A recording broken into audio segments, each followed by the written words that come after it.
Cook Fall back, you don't know me. Ever since a nigga got a name, that girl wanna act like she know me. Yo, what's up guys, it's your boy Narav Reactions, and today I'm back with a new video. So we're gonna be reacting to the third part of the animated history of Poland. I think this is the last part. I'm not too sure if there's another part. I was told that this was a 4-part series, but I only see 3 parts on YouTube, so I'm gonna assume that this is the last segment of this animated history. It's been really interesting checking out Poland's history. Genuinely, like, there's a lot of things that I didn't know before that I know now, and hopefully I learned some more new things going into this video. So without further ado guys, I'm just gonna get straight into this video and see how it goes. One that was pretty unrecognizable from anything that came before it. The most glaring detail was the new republic's borders. The Soviet Union forcibly annexed the eastern half of the nation they had originally invaded in September of 1939. In compensation for this, they awarded Poland the territories of Silesia, Pomerania, and Prussia from Germany. Multiples of millions of Poles and Germans were forcibly expelled from their respective homes, in the largest ethnic redistribution in history. That is a crazy stat. What did he say? He said that was the largest ethnic group reorganization in history. Like, that's crazy.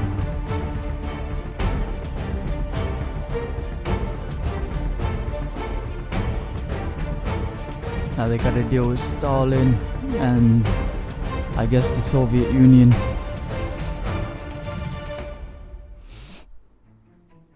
After the war, the infamous Nuremberg trials tried the Nazi leaders for the Holocaust and war crimes committed on Polish soil. The Soviets escaped similar trials for their own war crimes since they joined the Allies in the late stages of the war. The Soviet regime would never answer for the Katyn massacre of 22,000 Polish officers, the deportation of 1.6 million POWs to Stalin's gulags, or the rape and pillage committed by the Red Army. Poland remained behind the Iron Curtain as a puppet state for the Soviet Union. The Soviet regime set up the Polish United Workers' Party, a communist party. So what I'm taking from this is basically they said they had their freedom, you know, like Soviet Union kind of gave them their own land to call Poland, but basically it's just another region in the Soviet Union. So like you said, puppet controlled, right? So creating what we now call the Polish People's Republic, an important Eastern Bloc member and buffer state to the west. The Warsaw Pact, signed in 1955 as an opposition to NATO, gave the Bolsheviks greater control over Poland's army. The government of pre-war Poland remained in exile in the UK and was refused to be recognized by Stalin. The Cold War loomed as both East and West became nuclear powers. The Western Allies secretly began talks of starting a third war to defeat the Soviet Union called Operation Unthinkable. However, this was abandoned as nuclear bombs changed the nature of war completely. The first few years were the most brutal. Land, industry, and infrastructure were seized by the government, and rather than wealth distribution and prosperity, the resulting brand of socialism simply created a method of resource and value extraction to the Soviet Union. This was called the Stalinist Era, an era characterized by untold poverty. In true Iron Curtain fashion, Poland stood close to the front lines of a clash of ideology. The student strike in 1968. You know, one thing that that was brought up in the Hot 16 challenge, you know, from JKM was there is this big problem with Polish people and the ideology, even today. You know what I mean? Like, I think JKM was a socialist I think he was more of a communist, and the actual president is a socialist, right? So it seems like the country is split in their political ideology that they want to choose. So it's just a problem they've been facing for centuries, man. Against the regime was brutally suppressed. This decade would also see what remained of Poland's Jewish population immigrate en masse to Israel, ending the Jewish chapter in Polish history. By 1970, the port cities of Gdańsk, Gdynia, and Szczecin exploded in protests as these areas were subject to particularly harsh working and living conditions.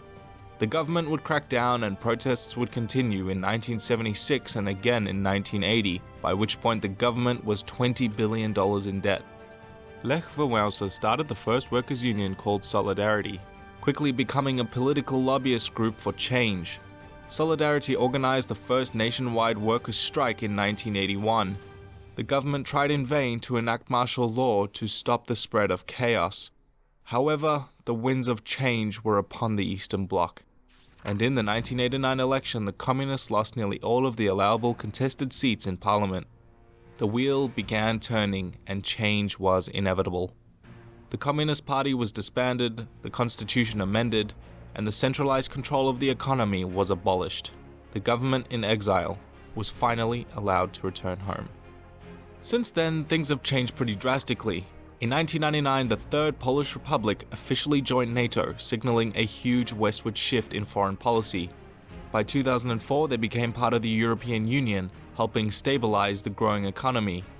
It has been a very long and hard road for Poland. That's surprising. I would think that Poland would be a part of the European Union way before 2004, but yeah, I mean, Poland is Poland. The very center of World War II tensions in Poland had left the nation in rubble, only to be then absorbed into the oppressive regime of Stalin's communist bloc. A common observation made by no less than Winston Churchill is that while the war had brought an end to totalitarianism and tyranny in Western Europe, in Eastern Europe, it had really only just begun. And sometimes it's important to remember that. Poland's post-communist prosperity has made it one of the Eastern Bloc's success stories. And who knows, maybe one day, Poland can into space. Thank you for watching this short conclusion to the story of Poland.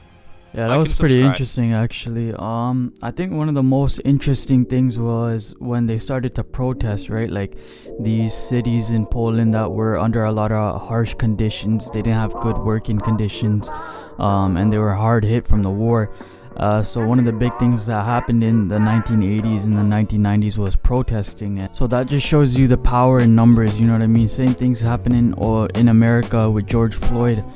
Finally today, actually, all 4 officers were arrested from the George Floyd incident, and mainly I think that was due to the protests and the rioting. So yeah, I think that was a big push for Polish independence in the 90s, and you got to give credit to the people that helped them gain independence and really helped them prosper. You know, it seems like the last 20 years of Poland's history have been the best in a long time. So hopefully things continue to get better in Poland. Obviously, from the Hot 16 challenges, it doesn't seem like they're completely completely without any confrontation or problems, but yeah, man, it is what it is. But yeah, that's basically it for this reaction, guys. That was the animated history of Poland, and I found it very interesting.